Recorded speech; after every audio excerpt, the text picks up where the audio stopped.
Boa noite, meninas. Boa noite, Marta. Amém, Jesus. Hoje nós temos testemunho de milagres aqui. Milagres que merecem ser divulgados, né? Para que a gente veja o quanto a mão do Senhor é poderosa. E daqui a pouquinho a minha convidada vai entrar, doutora Marina. E vocês que estão entrando aqui na live, né? Não é um horário normal de eu estar aqui, mas eu queria muito trazer esse testemunho para vocês. Então fiquem até o final. Eu já vou chamar a minha convidada, Carla, Roberta, que bênção. Cadê minhas aluninhas? Kátia, teve gente que me perguntou, Flávia, não teve live hoje, a live era à noite, viu, gente? Amém, Jesus. Meninas, vale a pena escutar a história da Marina. Deixa eu dar um spoiler para vocês, é assim que fala, né? A juventude agora fala assim. Mas a vida da Marina foi transformada. Ela, aos 18 anos, ela teve uma leucemia. Ela vai contar mais o testemunho dela. A mãe dela, no momento assim de não saber mais o que fazer para salvar a vida da filha, engravidou de gêmeos, fez uma inseminação, engravidou de gêmeos para ver se um deles era compatível para salvar a vida da filha. E não era, gente, não era. E aí começa uma história realmente de superação, de muita fé, de muita transformação. E é esse testemunho que eu quero que vocês ouçam hoje. Vai ser bênção, viu? Ah, foi estranho não ter a live pela manhã. Eu também sinto falta, viu? Porque quer virar um hábito, né? A gente sente falta. Meninas, vamos orar por esse momento. Tô esperando entrar mais gente. Já vai mandando aí para 10 pessoas que vocês conhecem. Essa live é muito, muito especial. É um testemunho muito forte de cura, de milagre. E eu quero que muitas pessoas venham para essa live ouvir esse testemunho. Então vai chamando aí, viu, meninas? Eu vou usar também aqui minha setinha. Vou chamar minhas amigas aqui. Amém, Jesus. Amém, Senhor. Livre estou, completamente sarado. Já chamei todo mundo aqui. Vai chamando aí também, meninas. Vai chamando aí. Oi, Lucileia, tá boa? Deixa eu convidar aqui minha convidada especial. Peraí. Deixa eu ver se a Marina já tá aqui.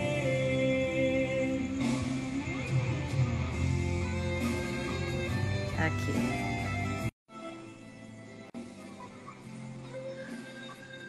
Amém, Jesus. Quem estiver entrando aqui nessa live, não perca esse testemunho. Fica aqui até o fim, tá bom? Porque é um testemunho lindo de milagre, de superação, de transformação. Hoje a Marina é médica na mesma área em que ela foi curada. E hoje ela ajuda outros pacientes. É fazer da dor o seu propósito, né? Geralmente o nosso propósito está ligado à nossa maior dor. Então eu quero muito que vocês escutem esse testemunho, porque vai ser bênção, viu? Eu não sei se a Marina já chegou por aqui. Marina, se você estiver aí, me dá um oi aqui, tá? A Joyce está aqui, que bênção. Érica, Liz.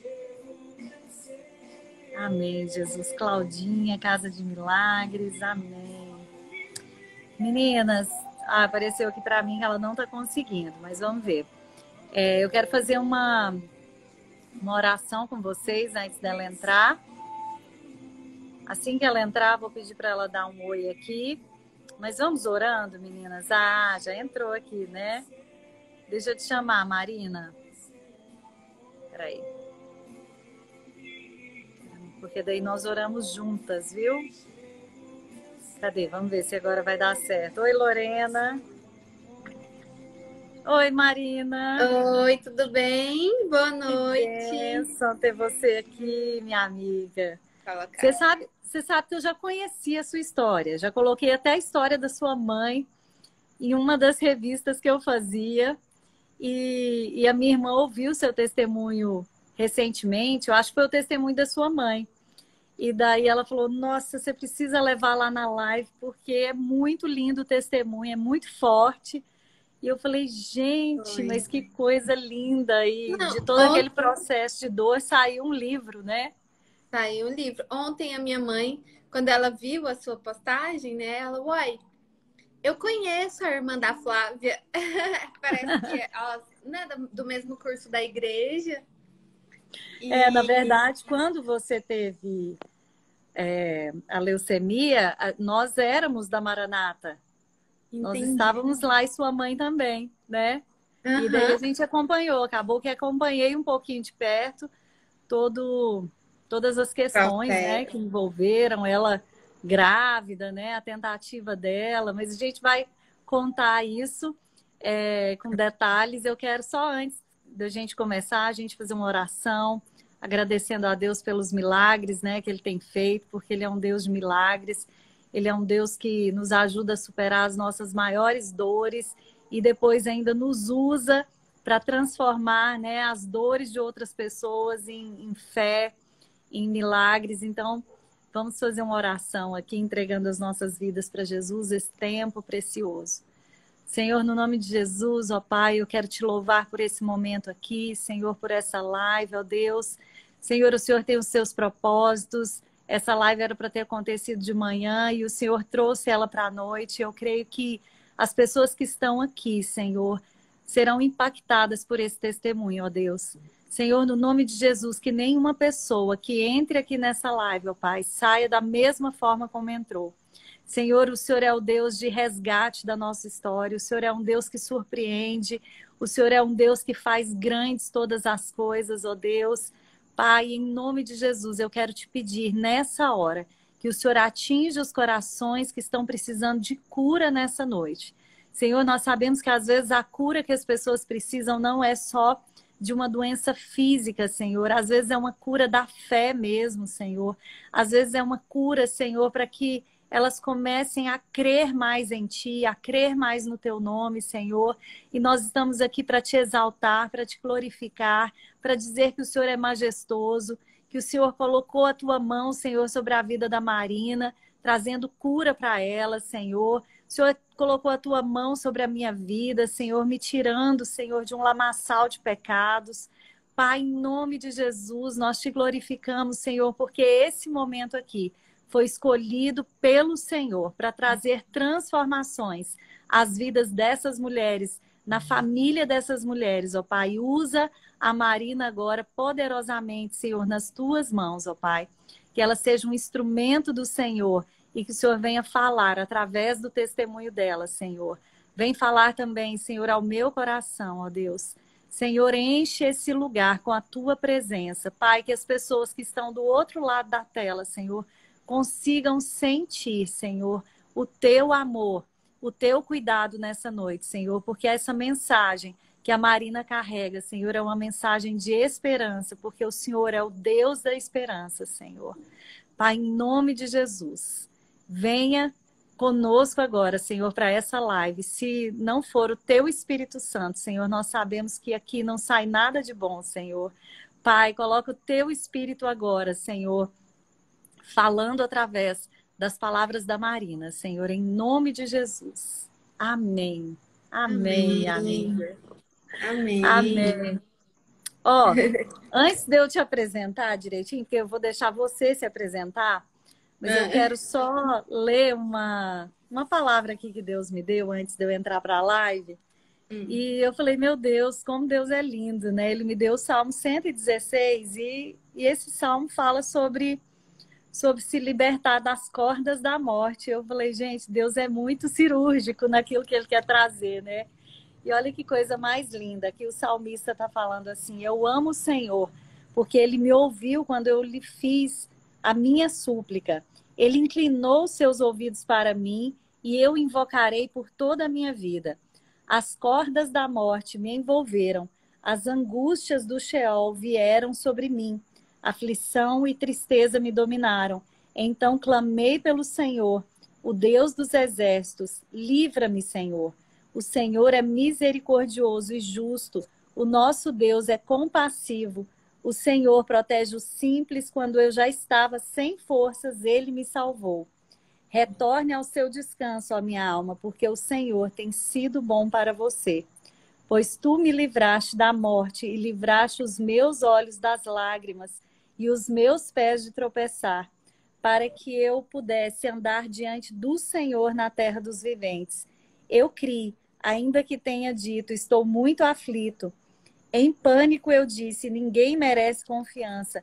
Como posso retribuir ao Senhor toda a sua bondade para comigo? Erguerei o cálice da salvação e invocarei o nome do Senhor. Cumprirei para com o Senhor os meus votos na presença de todo o seu povo.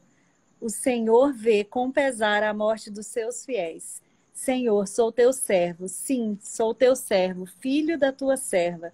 Livraste-me das minhas correntes. Que coisa mais linda, né? Amém, amém. Amém, que coisa linda. Isso daqui podia ser um salmo seu, né? Porque foi isso daqui que você eu viveu. ia falar isso, bem assim, não coincidência, né? Que a gente sabe que não foi coincidência, mas o salmo exatamente com aquilo que eu vivi e que a gente vai falar aqui hoje.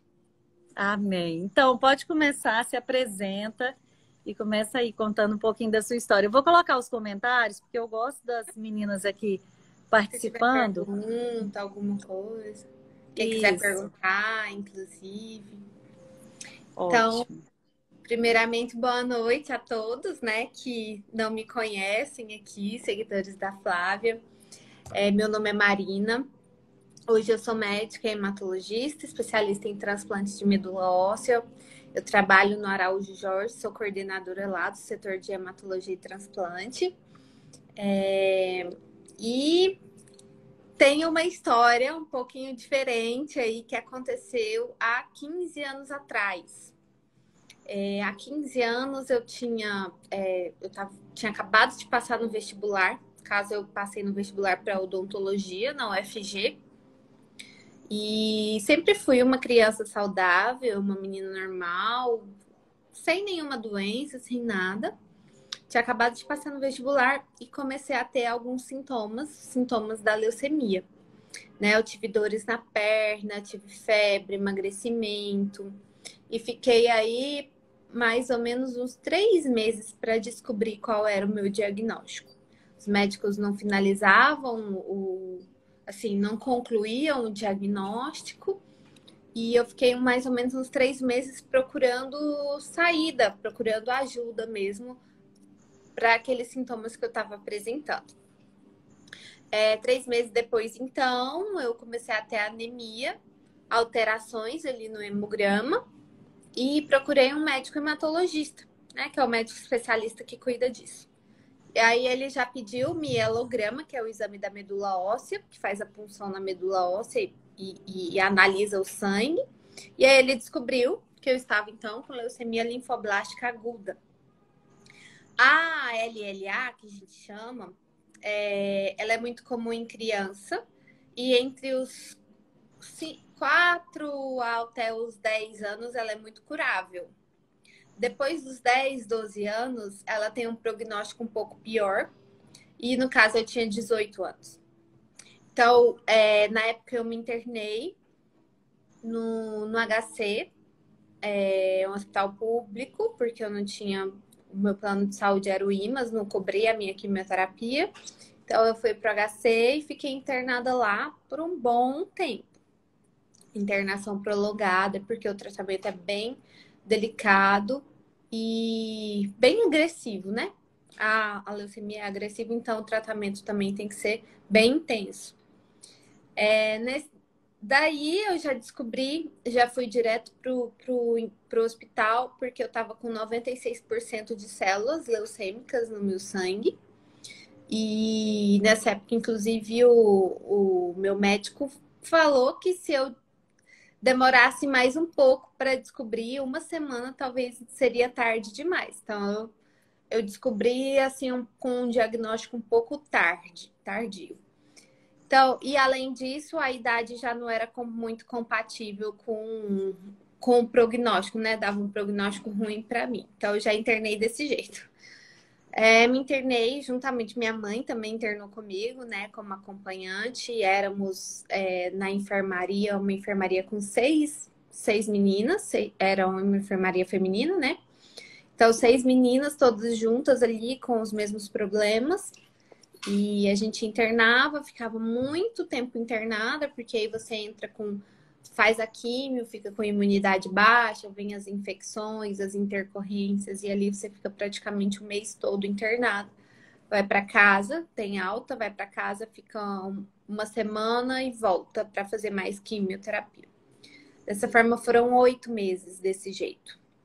E ao longo das quimioterapias, eu ia fazendo mielograma, que é para análise do sangue da medula. E a gente estava vendo que a quimio não estava fazendo efeito. Que permanecia muitas células da leucemia no meu sangue.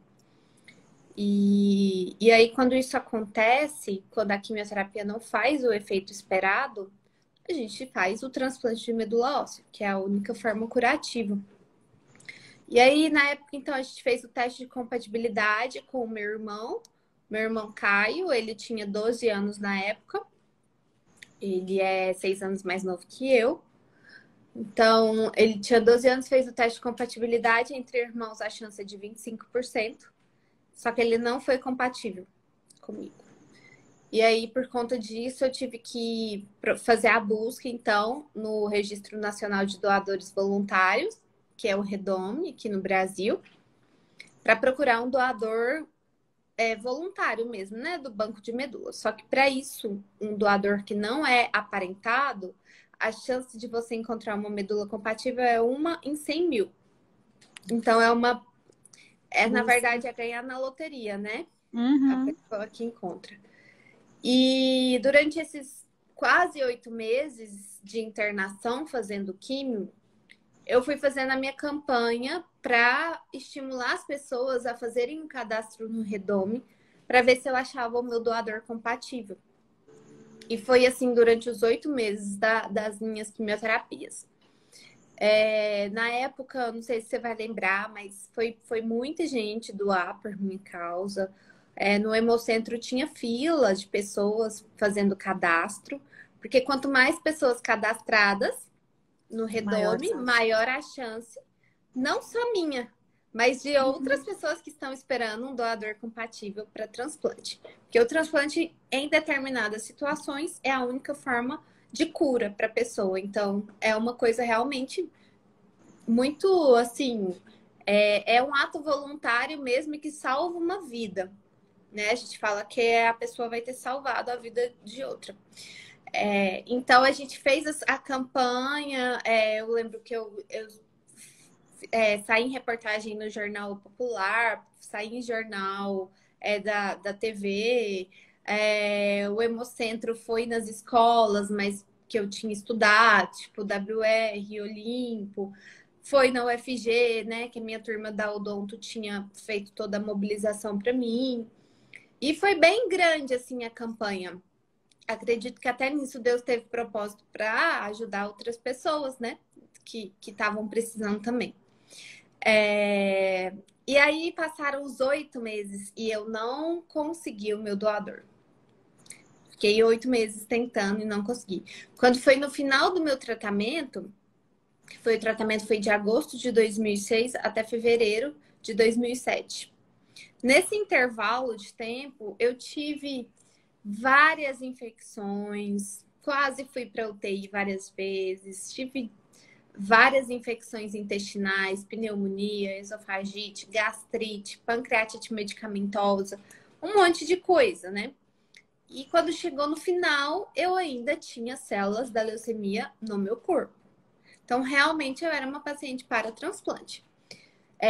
E aí, então, foi nessa época que, como forma, assim, desesperadora da minha mãe e do meu pai, eles começaram a pensar na hipótese de engravidar para tentar ou transplante de cordão umbilical ou transplante do meu irmão, caso ele fosse compatível. E fizeram essa hipótese. Na época a gente perguntou para vários médicos, né? Assim, a opinião médica. E vários de uma forma mais com uma visão realmente, uma visão humana, né, da medicina mesmo, de ver porcentagens e números, falavam, desacreditavam, né? Os meus pais falavam, se ela não vai suportar esperar os 9 meses, isso não vai dar certo, precisa de um transplante de medula urgente, não é daqui 9 meses, né? Então, até mesmo o processo de engravidar demora, tem todas essas questões. E aí eu já fiquei como se fosse uma paciente paliativa, vamos dizer assim, que não tinha mais o que fazer, porque a quimioterapia não resolvia, não tinha transplante, então não tinha o que fazer. A gente ficou um pouco incomodado com essa situação e fomos procurar outras opiniões e decidimos seguir mesmo. Né? Minha mãe e meu pai, quando os pais, né, em geral, acho que enxergam uma luz no fim do túnel, vai atrás dela, mesmo que todo mundo fale, não, isso não vai dar certo.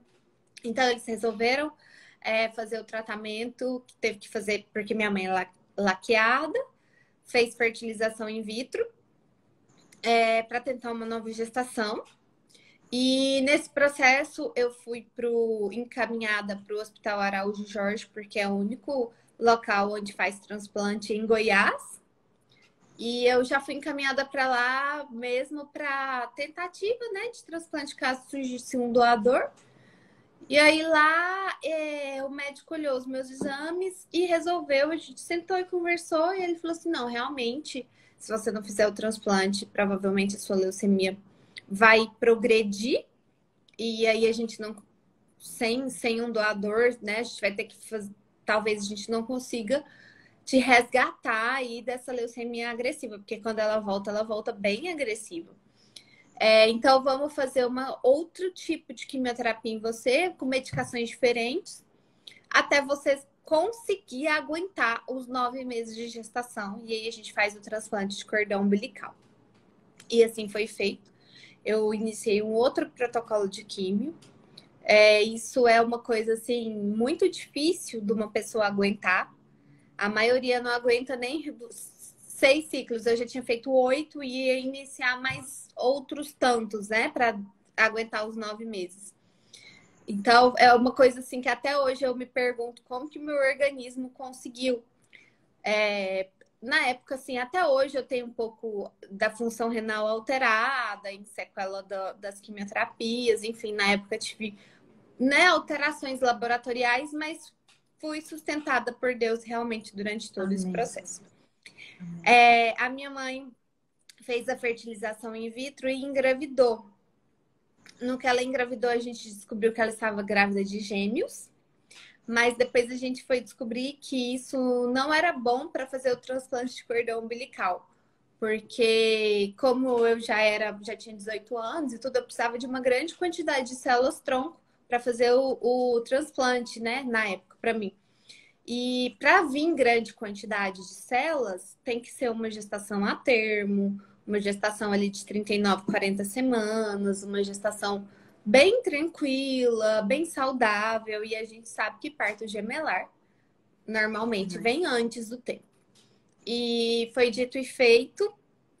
A minha mãe, com 27 semanas, começou a sentir contrações, a bolsa do líquido amniótico rompeu e ela teve que ir para um parto de emergência. E aí, nessa época, assim, ficou todo mundo desesperado, porque sabia que com 27 semanas ia ter gerado poucas células-tronco na placenta, no cordão umbilical, e provavelmente o meu transplante de cordão de células-tronco do cordão umbilical não ia ser suficiente para mim, para eu fazer. E aí minha mãe ficou muito triste nessa época, falou, não vamos, né? Ela tentando. E aí o obstetra falou assim: não, não tem como, a gente tem que fazer o seu parto agora, porque senão morre vocês três. Né? Então teve que ir para um parto de urgência, mesmo sendo com 27 semanas. Então, os meus irmãos nasceram muito prematuros, eles nasceram pesando 900 gramas e foram para UTI neonatal para amadurecer o pulmão, que o pulmão ainda não estava maduro, e para ganhar peso. E lá eles ficaram por 45 dias para ganhar peso, para desenvolver, né? Para todas aquelas coisas. E por incrível que pareça, assim, por incrível que pareça, não, outro milagre, né? Eles foram os únicos bebês da UTI daquela época que não usaram um antibiótico, não usaram uma medicação, mas que poderia dar uma certa toxicidade ao organismo deles, entendeu? Eles realmente ficaram lá só para desenvolver, amadurecer e poder sair da incubadora. Então, eles não tiveram nada, não tem nenhuma sequela cognitiva, nenhuma sequela intelectual, nenhuma sequela de desenvolvimento. São crianças normais, como se tivesse nascido de 9 meses. Outro milagre, né? Outro milagre. E aí, muito, assim, a gente até fala muito para eles, né? Que Deus deve ter um propósito, com certeza, muito na vida dos dois, porque para eles terem vindo dessa forma, né, precisar disso tudo para eles virem. Então, com certeza, a gente acredita também que há uma grande promessa na vida deles. Então, eles saíram com 45 dias da UTI para casa, saudáveis, mas nisso a gente já sabia que as células-tronco tinham sido poucas. E aí, nessa época também, a gente foi assim, obstáculo atrás de obstáculo, sabe? Que a gente corria, vinha um obstáculo. Era sempre assim. E aí o transplante de cordão umbilical não tinha dado. Mas em compensação... E nessa hora, como é que ficou o seu coração, assim? Porque o da sua mãe deve ter ficado, né, é engraçado. Inconsolável, né? É Mas engraçado. e para você? Que eu acho que mãe e pai sofrem mais, né? Quando a gente tá vivendo. Eu tava vivendo, mas eu tava assim. Era isso que eu ia falar agora. Eu tinha começado já outra químio e tava me sentindo bem. Então, os 9 meses que os médicos tinham me desenganado, eu já tinha sobrevivido a eles, entendeu? Então, claro, não vou dizer aqui que era fácil e que foi tranquilo e que eu não sentia nada, porque não foi bem difícil. Mas eu tentava sempre buscar pelo lado positivo, né? Que eu já estava viva há 9 meses, que eu estava ali fazendo quimioterapia, uma quimio que estava dando certo para mim, que eu estava ainda com vários sonhos, projetos, planos, que os meus irmãos que tinham nascido super prematuros estavam em casa, saudáveis. Então, todas essas coisas. E aí, para juntar nisso ainda por cima, Deus começou a colocar no meu coração do interesse pela medicina. Nesse rebuliço todo, eu nunca pensei assim, entreguei os pontos, vamos dizer assim, né? Entreguei os pontos no sentido, não tenho expectativa, não tenho nada, não tenho tratamento, não tenho esperança, vou entregar os pontos e não vou mais pensar no meu futuro. Eu nunca fui assim, pelo contrário. Eu tinha voltado já para a faculdade de odontologia, estava gostando, mas Deus começou a tocar no meu coração que eu tinha que fazer era medicina, que eu estava no curso errado. E eu não entendia muito bem aquilo, porque na minha cabeça eu nunca ia passar. Um curso tão concorrido, passar sem ter estudado, né? Eu já estava ali há 2 anos sem pegar no livro de matemática, de geografia, de história, entendeu? Então, para mim era impossível. Mas eu obedeci, fui fazer a prova. Contei só para o meu pai e para minha mãe, falando que era uma coisa que tinha uma vontade, que tinha nascido, mas que se eu não que não era para eles se preocuparem, que se eu não passasse estava tudo bem, eu estava fazendo odonto e gostando, mas que eu ia tentar. E aí fui fazer a prova, fiz a prova da PUC. Isso era mais ou menos em, acho que novembro, mais ou menos de 2007. Isso você ainda doente? Isso eu ainda fazendo quimioterapia. Fazendo ainda quimioterapia. doente. Eu não estava mais naquele processo de internação longo, que é dos primeiros 8 meses. Eu estava já na quimioterapia que dá para ser feito em hospital dia, que você chega de manhãzinha, fica até a noite, vai embora para casa e volta depois, tipo, 2 vezes na semana, sabe? Eu estava nesse processo, com quimioterapia também, fazendo exames de sangue ali de rotina e tudo. Ainda estava desse jeito. Mas ainda dava para eu ter as minhas, assim, ir para algumas aulas da faculdade, entendeu? Porque eu não estava mais internada ali full time, né? 24 horas por dia. Então, eu estava melhor nesse aspecto. E estava me sentindo bem já. Eu já estava me sentindo bem, com menos náuseas, com menos enjoos. O cabelinho já estava nascendo na época. Então, eu resolvi fazer a prova. E aí, a PUC, eu fiz a prova da PUC. A PUC é bem ali do lado do Araújo Jorge. Eu lembro que foi um dia que eu tinha quimioterapia. E eu fiz a prova, fui de touquinha mesmo, ainda tava carequinha, fui de touquinha, fiz a prova, saí da PUC, que é do lado do Araújo, fui pro Araújo tomar químio. E esqueci que eu tinha feito prova, nem lembrava, porque para mim era inviável, era uma coisa impossível.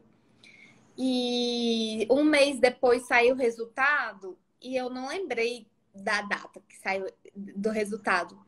E eu tive uma prima também que prestou no mesmo ano que eu e ela passou e viu o meu nome e me ligou para me dar os parabéns e falou: parabéns, Marina, você passou. E eu não lembrava, eu falava: passei em quê? Né? Que eu não lembrava. Aí ela disse: não, você passou pro vestibular de medicina. E aí aquilo para mim foi uma surpresa muito grande, porque eu não imaginava que seria possível, sabe?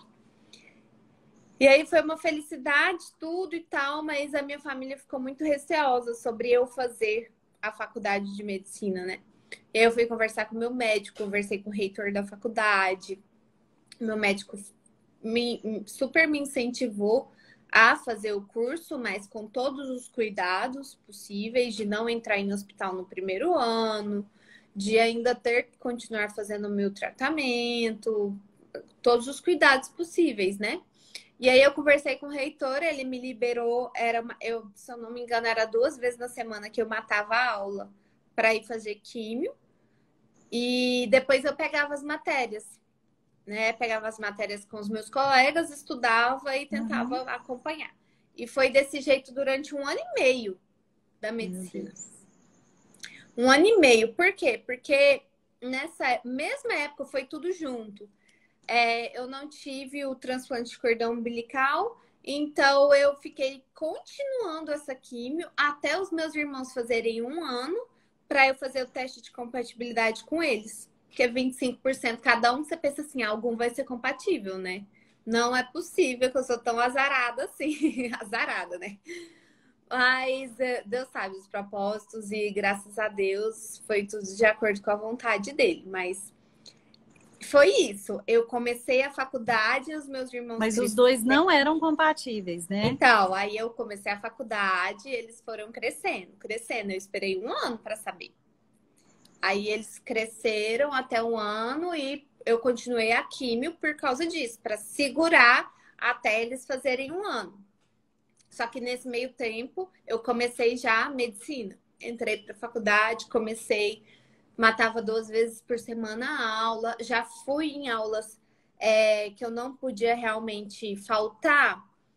Provas que eu lembro que eu tinha acabado de tomar quimio, estava muito fraca, que eu levava colchão para a sala de aula, para eu assistir a aula deitada. Então, assim, não foi uma coisa fácil, né? Quando a gente fala assim, fala bonitinha, toda saudável, falando de... As pessoas acham, mas Não teve sofrimento? Teve muito sofrimento, teve muita persistência. Eu acho que é persistência e resiliência que a gente tem que ter num tratamento contra o câncer. Então foi assim durante um ano para eu fazer o teste, os meninos fazerem o teste de compatibilidade. Quando foi em 2008, eles fizeram o teste, porque eles já tinham um ano, e nenhum deles foram compatíveis. E eu lembro que nessa época aí deu um baque, assim, em mim, no meu pai, na minha família, sabe? Que a gente pensou assim, poxa, a gente fez tudo que era ao nosso alcance, né? E nada deu certo. E aí é nessa hora que a gente teve a resposta, não tão imediato, mas depois, voltando atrás, que Deus falou que pra gente que ele não precisava de meios humanos, né? Até, inclusive, aquele versículo que não é por nossa força que a gente consegue as coisas, não é por meios humanos que Deus realiza os milagres dele, né? Então, Deus realmente não queria dividir ali a glória dele com ninguém. Ele não precisava de uma medula óssea, ele não precisava de uma quimioterapia, ele não precisava de nada. Só que nesse momento, eu ainda não estava curada. Porque a cura pela medicina, em determinados tipos de câncer muito agressivo, a gente fala que a cura é 10 anos depois sem ela. Porque a chance dela voltar é muito grande. Então eu não podia falar assim, tô curada, não. Então por isso que foi um sofrimento muito grande para todos nós, porque isso era a chance de cura que a gente achava que ia ter, mas não foi. Então nessa época eu parei a quimio porque eu já tinha esgotado a quantidade máxima de medicamentos, não dava mais para fazer. Tinha esgotado e o médico falou: "Não, vamos parar e vamos acompanhar para ver quando vai voltar essa leucemia e aí a gente vê o que a gente faz. Mas tomar quimioterapia o resto da vida não dá." E eu não tinha nenhum doador, né? Então era o que restava fazer. E aí eu parei todas as medicações e ficava, tipo assim, toda semana fazendo exame, sabe? 2 vezes na semana fazendo exame, porque quando você diagnostica muito precoce, é uma coisa, né? Quando você diagnostica a recidiva da leucemia já muito tardiamente, é outro tratamento. Então, eu ficava monitorando ali mesmo de perto para ver, meio que esperando quando a leucemia ia voltar. Mas na fé de que Deus não ia precisar de nada para me curar, que por si só ele, né, que Deus é grande o suficiente e ele faz milagres, ele não precisa de meios humanos, não precisa de nada para curar a gente. E era nisso que a gente se apegava mesmo. Na época, a Maranata fez muita oração para mim, a gente fez campanha, jejum, oração. Recebi vários versículos, como esse que você leu. Vários versículos a gente lia todos os dias, né? E pedia realmente um milagre, porque agora a gente estava realmente nas mãos de Deus. Eu não tinha mais o que fazer por meios humanos, né? Então eu ficava fazendo exames de hemograma toda semana para que eu pudesse estar bem de perto com a minha doença, né? E no dia que eu saí do hospital, que foi 1º de abril, eu não sei porquê, foi uma data que eu senti que era especial, porque foi o dia que eu saí da internação, na época que eu ficava internada. E eu pensei assim, Deus, que esse seja o dia do meu renascimento e que a partir de hoje eu não volte mais para esse hospital como paciente, né? Que eu não retorne aqui mais com essa leucemia, que ela, se Deus quiser, não volte. E agora eu vou começar a contar o 1º de abril como a data do meu aniversário. E aí eu comecei a contar, meio que mudei, né, a data do meu aniversário e fiz como se aquela data fosse renascimento. E isso é uma coisa muito comum, inclusive os meus pacientes fazem isso, tipo assim, o último dia de químio é a data do renascimento. O último dia de internação é a data do seu renascimento, Mesmo porque eu acredito, inclusive, já até fiz palestra sobre isso, que a fé anda assim junto com a ciência, entendeu? E eu acredito que isso seja uma forma da pessoa já pensar positivo e de saber que ela está curada, né? E eu acredito que isso tenha impacto. Então, aquele dia eu falei, esse dia vai ser o dia do meu renascimento. E aí eu vou comemorar agora o meu aniversário de cura, todo dia 1º de abril. Mesmo eu sabendo, era consciente de que eu ainda não podia declarar realmente a cura. Mas eu ia agradecer por cada ano de vida que Deus me desse de presente, como se fosse um presente mesmo. Olha, eu te dei mais um ano que viva com a gente, né? Então, a cada 1º de abril, eu comecei a fazer um culto de agradecimento e gratidão realmente aos meses que muitos falavam que eu não ia nem suportar, a um ano a mais de vida que Deus tinha me dado aqui. Quantos anos eu ia ter, ninguém sabe quantos anos de vida a gente vai ter, mas a cada ano eu, né, glorifico a Deus para cada ano que Ele me dá. E assim foi indo. Eu fiz 1 ano, 2 anos, 3 anos, 4 anos, 5 anos, 6 anos, me formei para medicina. E fui fazer residência, né? Que é a especialização. Fiz residência de clínica médica, depois fiz residência de hematologia. E na mesma época que eu fui fazer a residência de hematologia, por coincidência ou não, o meu médico conseguiu, depois de anos de tentativa, abrir residência de hematologia, que era o que eu queria, no Araújo Jorge, no meu ano que eu ia prestar prova. E aí eu falei assim, gente, isso não é coincidência, eu tenho que ir para lá fazer essa prova. Eu já estava com a vaga em Brasília, já tinha passado, já estava indo fazer mudança. E aí, como ele conseguiu muito, tipo, isso era em dezembro, eu já tinha conseguido, já estava indo para Brasília de mudança. Quando foi em janeiro, no último mês, ele conseguiu abrir, o MEC liberou as provas e eu fui fazer, então, em janeiro, a prova do Araújo Jorge, passei e comecei. E aí falei assim: não, então vou para Goiânia, vou fazer lá, e comecei a fazer a residência de hemato no Araújo Jorge, que é um lugar onde todas as enfermeiras me conheciam, os maqueiros que me carregavam quando não conseguia andar, né, de tanta fraqueza, me conheciam.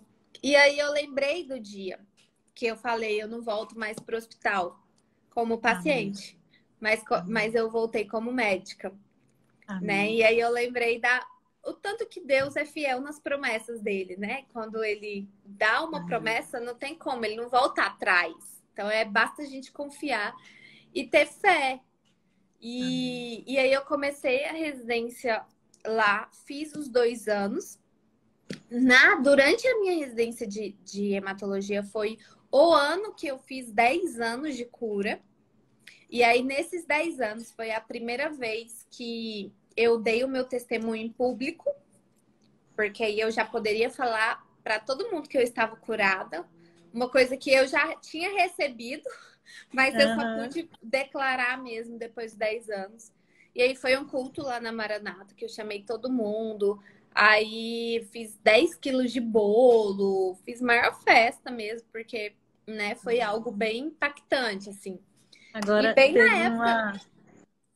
Você lembra? Não, teve um detalhe da história aí que você ainda não contou e que eu chorei na hora que eu li que a sua avó, no dia que você entrou para a internação, ela te entregou um caderninho, né, para você poder escrever a sua história. E daí que desse caderno veio o livro, né, Menina dos Olhos, né? Isso, eu vou contar do caderno. É porque eu ainda tô na parte da residência.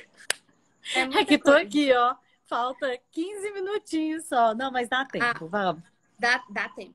E aí eu terminei a residência de hemato, fui fazer a residência de transplante de medula óssea, que eu ainda queria me especializar nessa parte. Fui para Brasília depois trabalhar lá e comecei a trabalhar em Brasília. E aí, nessa época que foi que aconteceu isso. Porque a minha avó me deu um caderninho no mesmo dia que eu internei e falou para mim assim, aqui você vai escrever. Era um caderno de supermercado. Ela escreveu Diário de Cura. E aí ela me disse, você vai escrever aqui tudo que você sentir, tudo que você passar em todos os seus dias. E depois, quando você se curar, você vai escrever um livro. E aí eu falei, meu Deus, minha avó deve estar muito doida mesmo, né? Escrever um livro, pensa, ficar escrevendo nesse caderninho as coisas que eu tô sofrendo, que eu tô passando mal aqui, não sei o quê. Eu falei, tá, deixei o caderninho na gaveta. E assim, tinha dias que realmente escrever faz bem, né? A gente meio que desabafa ali. Então, tinha dias que eu escrevia realmente, escrevia, mas esse não era, foi um sonho que Deus colocou no coração da minha avó, mas que não era um sonho que estava no meu coração ainda. E esse caderno ficou depois guardado, esquecido, por 10 anos. Por 10 anos. E aí ela ficava me falando, Marina, quando que você vai escrever seu livro? Quando que você vai escrever seu livro? E eu ficava assim, vó, eu tô fazendo. Toda vez era uma desculpa, né? Tô fazendo faculdade de medicina, eu não tenho tempo de escrever um livro. Depois, vó, eu tô fazendo residência de hematologia, eu sou médica, eu não tenho tempo de escrever um livro. Não tenho vocação para ser escritora. Isso é uma coisa que tem que ser uma pessoa que sabe escrever e tudo. E ficou guardado por 10 anos. Quando eu estava fazendo a residência de transplante, que eu fui para o INCA, no Rio de Janeiro, fazer a minha especialização lá. Foi na mesma época que eu conheci o trabalho da Honória e da Dalvina. A Honória é da Maranata. A Dalvina, as duas são jornalistas, e a Dalvina é escritora de biografias. E ela me apresentou o projeto dela, que é de escrever biografias através de entrevistas com várias pessoas. E aí, assim, ela meio que fica imersa na história e faz o enredo da história como se fosse uma novela mesmo. E aí, na época, toda vez que eu saía do Rio, vinha para Goiânia, a gente fazia uma entrevista. Por isso que o livro demorou um pouco, por conta de todos esses meus trabalhos nesses intervalos de tempo. Demorou 3 anos, 3 a 4 anos para fazer. Foram mais 50 entrevistas. E nesses intervalos eu lia para saber exatamente se estava fiel ao que eu queria que fosse passado. E a gente fez várias correções, fazia reuniões, demorou 4 anos para ficar pronto. Quando ficou pronto, a gente ia lançar em abril de 2020, quando veio a pandemia. Nessa época eu já estava morando em Brasília, eu estava trabalhando lá como hematologista e no transplante de lá. E veio a pandemia, eu falei assim, não, eu não quero fazer o lançamento do livro virtual e vender ele virtual. Né? Eu quero fazer uma coisa presencial porque eu acho que isso faz todo sentido. As pessoas querem sentir a energia, querem me conhecer, querem me dar um abraço, querem pegar uma dedicatória. Esse é o sentido do livro. Transmitir fé, não só você comprar um livro qualquer igual como se fosse numa livraria.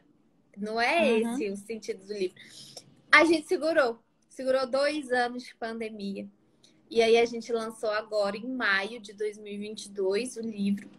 E assim, o que eu tenho recebido de testemunhos de pessoas que estão, de pacientes meus, de pacientes em químio, de pacientes no transplante, que falaram, nossa, eu ia desistir do meu tratamento, eu ia, sabe, eu tava sem esperança, eu tava sem fé, e que foi uma motivação mesmo. Então, o livro veio para isso.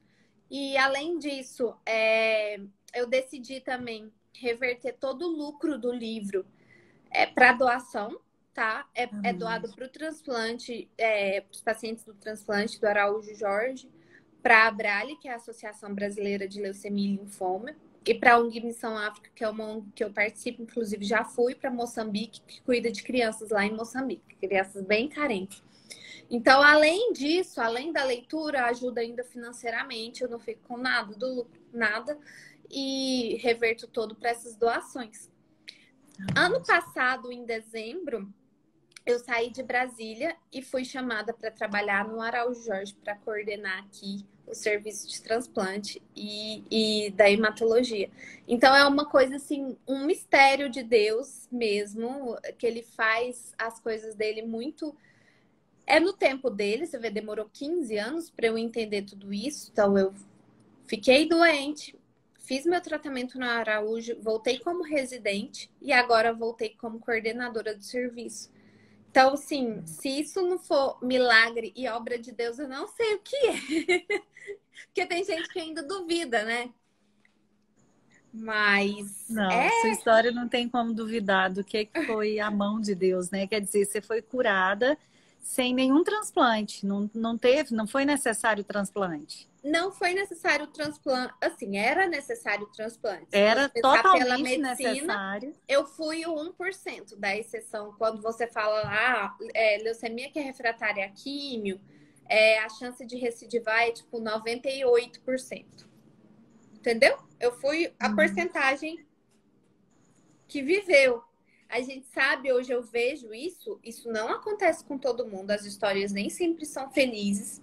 E por isso que eu faço aqui no meu Instagram a conscientização do cadastro de medula óssea. Inclusive, a gente está no Setembro Verde, o mês de incentivo à doação de órgãos e tecidos, e que é onde a gente incentiva mesmo ao cadastro de doação de medula. Porque quanto mais pessoas a gente tem, mais gente a gente pode curar. E aí Meninas, sim, por isso. deixa eu deixar então esse recadinho para vocês assim, para comprar o livro, vocês vão lá no Instagram da Marina, tá no link da biografia dela, né, embaixo da foto dela, tem lá o link, então você vai estar ajudando. Você pode ser uma doadora de medula também. Então essa live não é só para contar os milagres que Deus fez, que foram vários, né? Entre tantas lutas, entre tantas decepções que às vezes, né, vocês chegaram a ficar sem esperança, mas o Senhor, ele foi, colocou a mão dele. Então, tudo isso para algo maior, né? Eu falo que o Senhor, ele pega o sofrimento, ele pega as nossas maiores dores e ele transforma aquilo para curar outras feridas, para curar, né, a vida de pessoas que estão sem esperança. E eu quero muito que vocês possam contribuir com isso. Por isso que a gente fez essa live. E um dia eu queria escutar a sua mãe também, porque eu acho que coração de mãe aí nessa É história outro testemunho, né? É outra deve ter visão. ficado outra visão. Daí você tem a sua visão, ela tem a dela, tem a do seu pai, né? Tem a da sua avó, No que viu isso livro, tudo também. o livro é Ah, legal porque não sou dá eu para ver. contando. Não sou eu contando em primeira pessoa. A pessoa que lê não vai ver só a minha visão. Vai ver a Uhum. visão de cada um que viveu na época. Então, no livro tem o capítulo da minha mãe, que é uma leoa à solta, o capítulo do meu pai, o capítulo dos meus irmãos. Então, assim, é uma visão de fora, vendo como se fosse uma história inteira, entendeu? Então, é bem legal por causa disso. Não daria Bem só um emocionante. livro, né? Daria um filme também, né? Essa história é muito linda. Meninas, deixa eu só tirar aqui uma foto. Vamos tirar a foto com a Marina. Deixa eu, ó, deixa eu pegar minha Bíblia aqui. Ah, pega seu livro. Cadê seu livro? Opa, cadê? Calma aí, vou pegar. Espera só um minuto. Vai, vai. Para vocês verem a capa do livro, É meninas. mesmo. Vou pegar. Era para eu ter trazido na live. Você tá boa de propaganda, viu? Meninas, tira a foto aí, ó. O livro tá lá no link da bio dela. Divulguem essa live para outras pessoas que de repente estão passando por esse problema, para terem uma esperança, né? Para entenderem que os propósitos de Deus são muito maiores. Então, divulguem essa live para a gente ajudar na questão dos transplantes, nessa questão da África também. Eu conheço a Missão África. Ai, que bom. E que bênção, viu? Que bênção ter você aqui. Quero agradecer e quero dizer também, meninas, que só Deus pode revelar, né, os nossos propósitos. Normalmente o nosso propósito está ligado à nossa maior dor. Por quê? Porque a nossa dor, ela não vem para nos matar, ela não vem para nos destruir, ela vem para extrair o melhor de nós, né? O vinho novo, aquilo que o Senhor deseja mostrar para as outras pessoas como ele ainda realiza milagres, né? Então eu quero agradecer você, Marina, pedir que todas vocês, meninas, que estão aqui na live, possam contribuir de alguma forma com isso, tá? Ou com recursos financeiros para a ONG, comprando o livro dela, ou com medula óssea, ou passando essas informações para outras pessoas Quero que você dê um beijo aí na sua mãe também por mim. Pode E, e muito obrigada, viu? Que Meninas, vocês querem fazer alguma pergunta aí? Marina o quê no Instagram? tá aqui, Fala ó. aí, Marina. Doutora DR, Marina, que é DRA, né? Marina Guiar. DRA, Marina Guiar. É só você clicar aqui em cima, meninas, que vocês já vão lá Vai para o ver. Instagram dela também. É, Isso. Então, ótimo. Meninas, eu vou deixar a live salva agora. Já vou colocar lá no meu Instagram. Já vai lá, fala o que Deus falou com vocês nesse momento aqui. E eu creio que essa live vai chegar ainda em muitas pessoas para que o nome do Senhor seja glorificado. Marina, obrigada, viu? obrigada, foi um prazer, Flávia. Obrigada pelo convite. E quem quiser saber mais sobre cadastro de medula, é só. Nossa, no meu Instagram eu falo demais. As pessoas devem estar até cansadas sobre isso. Falo de fé, de milagre. Falo, tiro dúvidas para quem quiser. É só ir no Hemocentro, tá? Fazer o cadastro. É 5 ml de sangue só para você fazer seu cadastro. A gente não sabe se você Explica vai. como é que é esse processo, porque tem gente que acha que é algo muito complicado, mas não é. É retirar um. Não, primeiro que para você ser compatível com alguém é 1 em 100 mil, né? Então tem gente que fez o cadastro. Minha mãe fez o cadastro na época e nunca foi chamada, porque ela nunca foi compatível com ninguém. Então o que você faz? Você vai lá no Hemocentro, eles vão pegar todos os seus dados e vai tirar 5 ml do sangue. Nesses 5 ml que eles vão fazer o teste de compatibilidade com os pacientes que estão precisando. Lá você vai deixar o seu telefone, esse tem que estar certinho, porque se eles acharem um paciente compatível com você, eles vão te ligar. Aí eles vão te ligar para saber se você tá bem de saúde, para saber se você tem alguma doença, alguma coisa, realizar mais exames e ver se você está disponível para fazer a doação de medula. Aí a doação... Ou seja, pode salvar uma vida, né? Aí a doação depende da cidade, de onde que a pessoa tá. Às vezes a doação faz na cidade da pessoa, às vezes vai para outro centro. E é Tem uma um doação limite de idade para ser doador? Tá para você perguntando fazer aqui. o cadastro é de 18 a 35 anos. Uma vez que você já está cadastrado, aí você pode doar com mais com até 60 anos, 65 anos, pode doar, depende da saúde da pessoa, né? Mas para fazer o cadastro é só de 18 a 35 anos. Ótimo. Então, Bom, deixa eu ver se tem mais aqui. Não, por enquanto as dúvidas são essas. Meninas, qualquer coisa, vai lá no IG da Marina e tira as dúvidas com ela também, viu? Porque minha live aqui cai, minha amiga, não tem jeito de continuar. tá Então, bom. beijo para você, Um beijo, viu? obrigada, Flávia. Boa noite. Beijo para todas vocês, meninas, que ficaram aqui com a gente. Vou salvar agora.